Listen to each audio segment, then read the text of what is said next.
Apa sebenarnya yang diberikan oleh Pak Catur selama dia 4 tahun menjadi bupati? Ini diuji nih. Menguji bagaimana? Uji dalam realisasi anggarannya. Nggak bisa cuma, oh saya berhasil. Oh saya berhasil. Berhasil apa? Kerja apa dikerjakan sekarang? Ini yang perlu saya sampaikan ya. Bukan hanya turun-turun itu berhasil. Nggak bisa dikatakan turun-turun berhasil.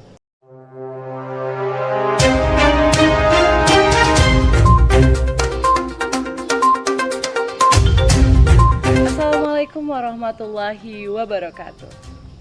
Selamat sore pemirsa Riau.tv. Saya Susan Kolbia akan membuka acara pada hari ini. Kita akan membahas tentang seputar Kabupaten Kampar dan kita akan mewawancarai salah satu masyarakat yang ada di Kabupaten Kampar. Nah, di samping saya ada Bapak Mas Nur SH.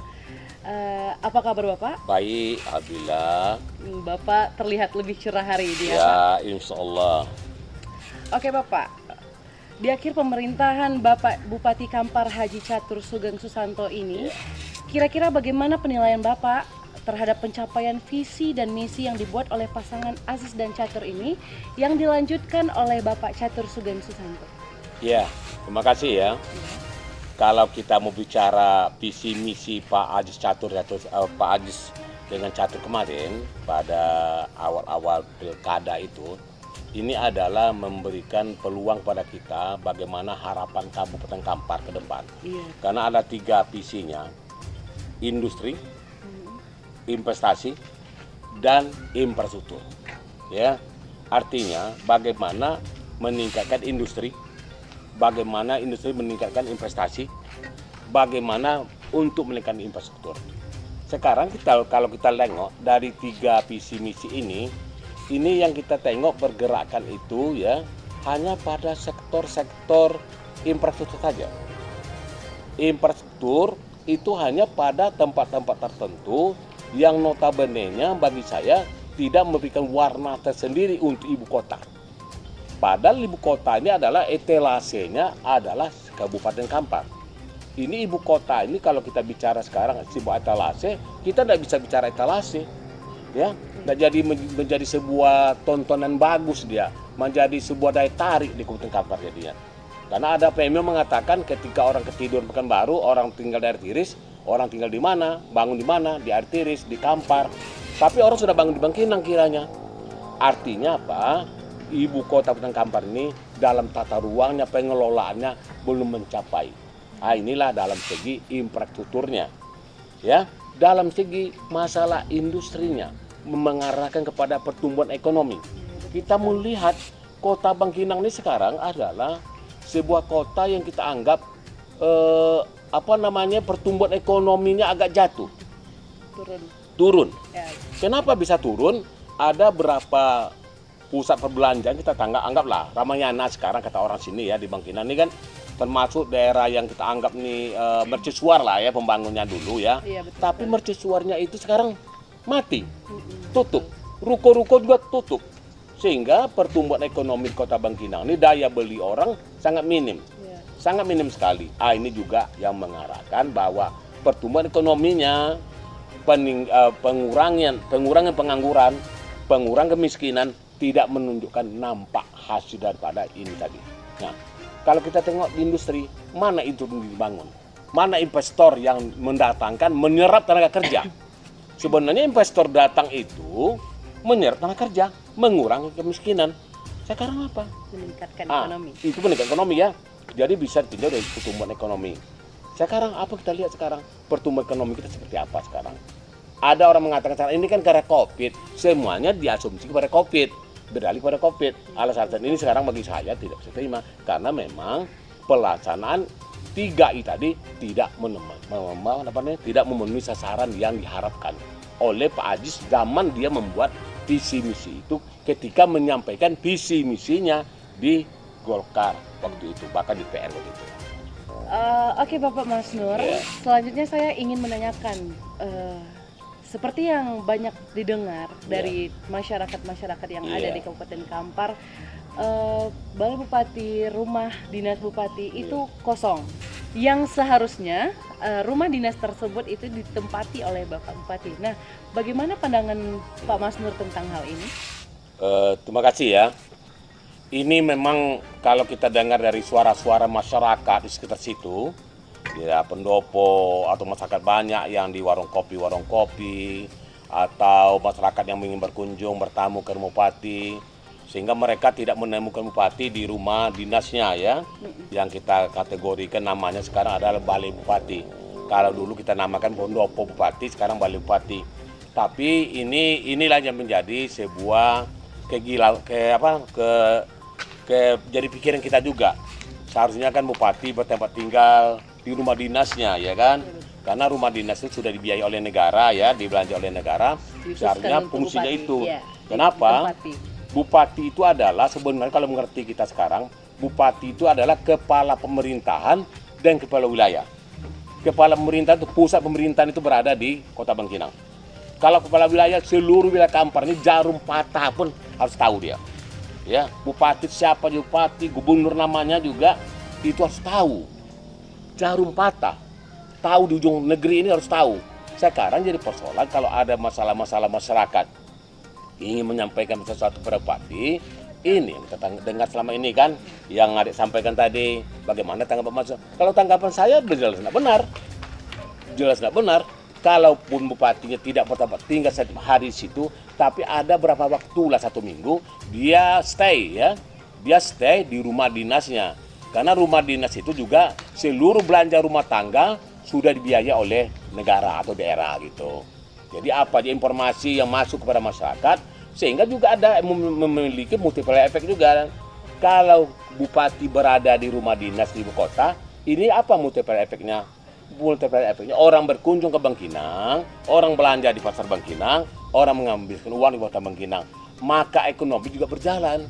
Ini orang datang jauh-jauh ke rumah bupati, bupati tidak ada tempat. Nah, ini juga keluhan-keluhan disampaikan oleh masyarakat pada kita gitu. Jadi kalau disampaikan tadi harus dicamkan bahwa bupati itu adalah kepala pemerintahan dan kepala wilayah. Ini sebenarnya undang-undang sudah diatur seperti itu, gunanya untuk melayani pemerintahan dan juga untuk melayani masyarakat. Bupati itu bukan pejabat yang hebat, tapi pelayan public service di tengah-tengah masyarakat. Nah, itu. Selain itu Pak Mas Nur, kami juga mendengar bahwa di akhir jabatan Bapak Catur Suding Susanto ini yang kira-kira kurang lebih 6 bulan lagi akan berakhir, beliau melakukan mutasi jabatan. Nah, kira-kira pandangan Pak Mas Nur terhadap konteks ini bagaimana? Ini memang sangat ironis ya, sangat ironis dipandang oleh masyarakat sekarang nih. Ya, kalau kita baca soal mutasi, soal pindah tempat, soal kenaikan pangkat dan sebagainya, ini sesuatu yang lumrah-lumrah saja sebenarnya, yang biasa-biasa saja. Tetapi memang ada sebuah pertanyaan ya dari masyarakat kepada rekan-rekan adik-adik wartawan ini, seperti pertanyaan tadi. Ini apa sih urgennya? Apa kepentingannya? Nah, saya kalau bicara soal kepentingan kita, tentu kita lebih tahu pada Pak Catur sendiri. Apa kepentingan dia melantik orang sekarang dalam waktu tinggal 7 bulan ini? Apakah mampu dia melakukan perubahan-perubahan untuk progres visi misi dia ke depan ini? Atau ada hal lain yang perlu dipertanyakan kepada dia sebenarnya nih? Bukan kepada saya nih. Iya, kalau saya menjawab sekarang, menurut saya nih 6 bulan 7 bulan tidak akan memberi pengaruh yang berarti untuk peningkatan kinerja. Tapi catat kembali ya, mutasi ini oleh undang-undang diperbolehkan misalnya nih, tapi sekarang dalam waktu 6 bulan. Kalau kita lihat nih sekarang 22 Mei ya tahun 2002. Sekarang tanggal berapa sekarang nih? 28. Berarti kan tinggal 6 bulan lebih nih. Ya, 6 bulan lagi dia untuk mengisi ini. Apakah oleh undang-undang diperbolehkan atau tidak? Kalau undang-undang memperbolehkan, silakan saja. Tetapi secara hati nurani, secara teori, apakah mengganti orang sampai tengah malam itu, yang menurut masyarakat berkembang viral itu, apa urgennya? Apa pentingnya? Itu aja sekarang. Yang bisa menjawab itu ya Pak Catur sendiri ini. ya kan? Di sini saya cuma ingin menanyakan pandangan Pak Master Iya, ini. iya, menanya pada saya sekarang, ya jawaban saya itu. Ya kan? Jawabannya sendiri pasti kita tanyakan iya, langsung tanya dia. beliau, ya. Weh, Pak Catur, kira-kira apa pentingnya 6 bulan ini mampu merubah nih? Ya, kinerja Bapak nih. Karena dalam visi misi Bapak nih, di mana slogan Bapak, kerja, kerja, kerja. Apa yang dikerjakan sekarang ini? Apa yang dikerjakan? Mampu enggak nih dia ngemutasi 6 bulan ini merubah kerja nih? Apa yang dikerjakan sekarang ini?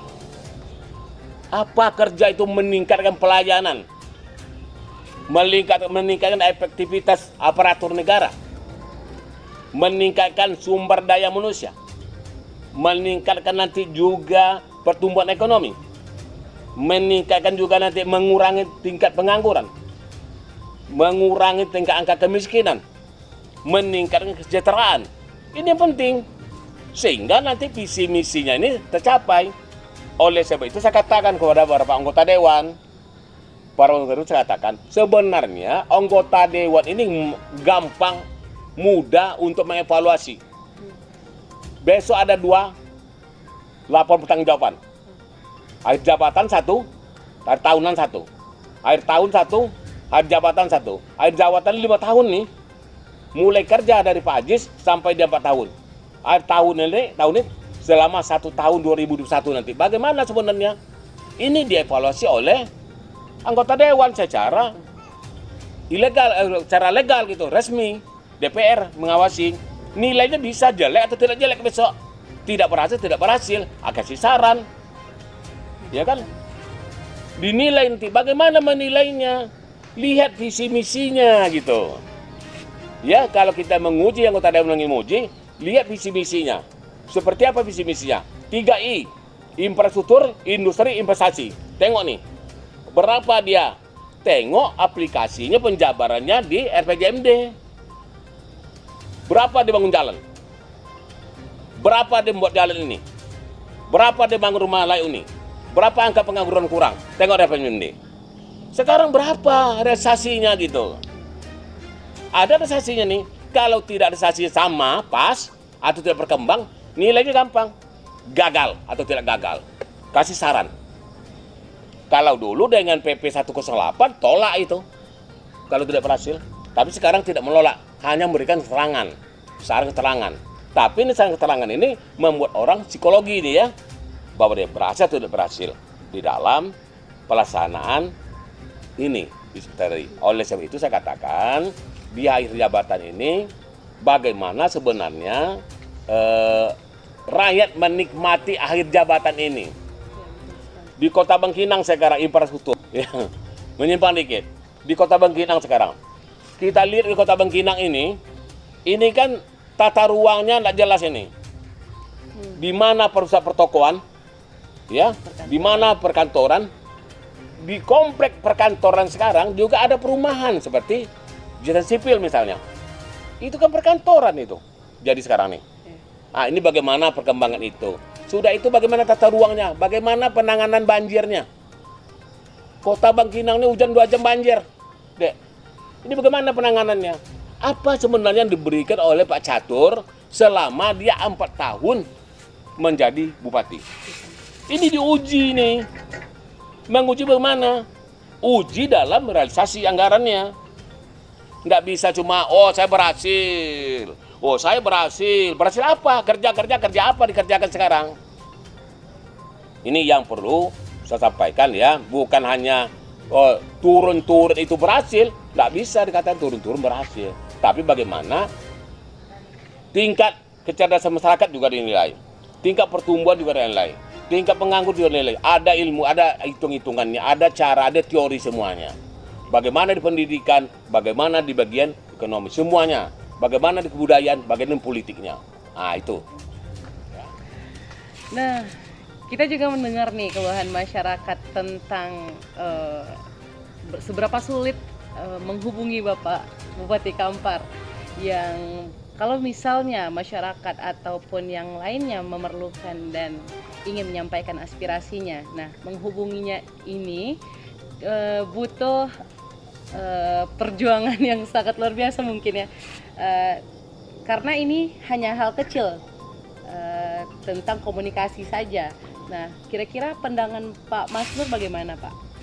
Ya, sebenarnya kalau menjadi orang politisi, orang harus komunikatif orangnya. Ya, orang tidak boleh juga tertutup handphonenya, komunikasinya. Membuka ruang untuk berkomunikasi masyarakat. Membuka ruang untuk menerima saran, kritik, dan masukan.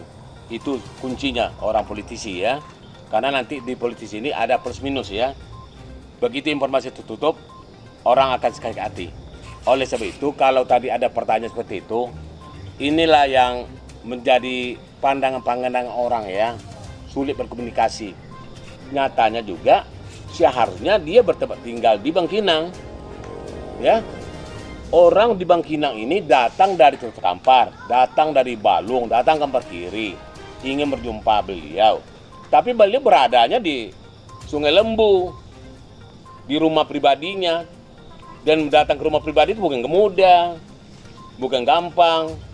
Dan kita saja mengkomunikasi sama dia bukan mudah, mendatang menjumpa dia bukan mudah.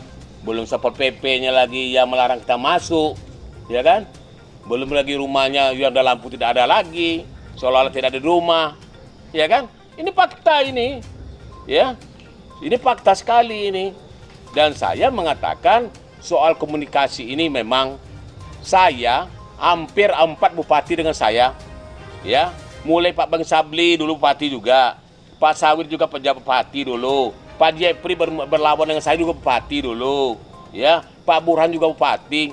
Semuanya Pak Aziz juga komunikasi dengan kita aman. Nomor telepon kita tidak pernah di reject, ya kan? Tidak pernah ditolak dan nomor telepon dia selalu ada sama kita dan komunikasi lancar. Ajudan juga demikian, sopir-sopir juga demikian. Ini yang saya rasakan juga ini. Kalau adik mengatakan tadi, saya juga merasakan. Saya juga merasakan itu, ya. Kalau dikatakan nanti merasakan orang masyarakat umum, saya lebih merasakan juga soal itu. Tanya kawan-kawan lain ya. Kalau dipikir-pikir, tahun 2003 Pak Catur dengan saya lagi dekatnya, ya kan? Ya, bagaimana kita juga mengajak dia berpartai Golkar kan? Yeah. Bagaimana juga dia kita dorong menjadi 2 kali periode jadi kota Golkar kan? Bagaimana juga kita jadikan dia menjadi bupati, wakil bupati Kampar, yang seharusnya saya juga diminta oleh Pak Haji Zainal kok. Bagaimana kita bicara? Ini maaf nih ya, maaf kepada Pak Catur nih. Ini saya rasakan, ini suara rakyat, ini suara saya sekarang nih. Iya, betul. Jangan marah dengan saya. Bagaimana saya memutuskan di teras rumah belakang rumah saya agar dia masuk menjadi wakil bupati. Bagaimana saya memutuskan di Jakarta kan? Iya. Dengan orang-orang Golkar ya. Jadi kalau sobat itu, inilah apakah ini style dia? Apakah style dia memimpin? Saya tidak tahu ya. Iya. Apakah style dia memimpin jadi pemimpin bupati? Saya tidak tahu. Tapi saya rasakan kalau menjadi pejabat publik siapa saja, pejabat publiknya politik di lembaga parlemen atau di lembaga eksekutif, gubernur, bupati, tolong jangan ditutup pintu-pintu ini. Tidak usah kita takuti ada hal-hal lain gitu. Ini soal komunikasi, soal aspirasi dari rakyat untuk masyarakat itu.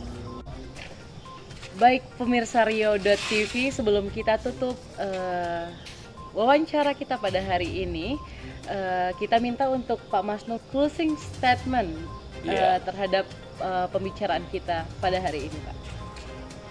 Saya menilai Kabupaten Kampar ini kalau tidak tepat kita benahi, ini Kampar ini diambang kesedihan, ya. Oleh sebab itu, siapapun yang memimpin Kampar harus berpikir bagaimana membangun Kampar ke depan. Tinggalkan ego-ego sentral, ego-egosentris, tinggalkan persoalan-persoalan lain, tapi bagaimana Kampar ini menjadi negeri kita sendiri, dimanapun kita berada. Dan kota Bangkinang ini harus dibangun menjadi ibu kota, menjadi etalase sebuah ibu kota Kabupaten Kampar. Baik, selesai sudah wawancara kita pada hari ini. Sampai jumpa di lain waktu. Saya Susan Kolbia, pamit undur diri dan sampai jumpa. Assalamualaikum warahmatullahi wabarakatuh.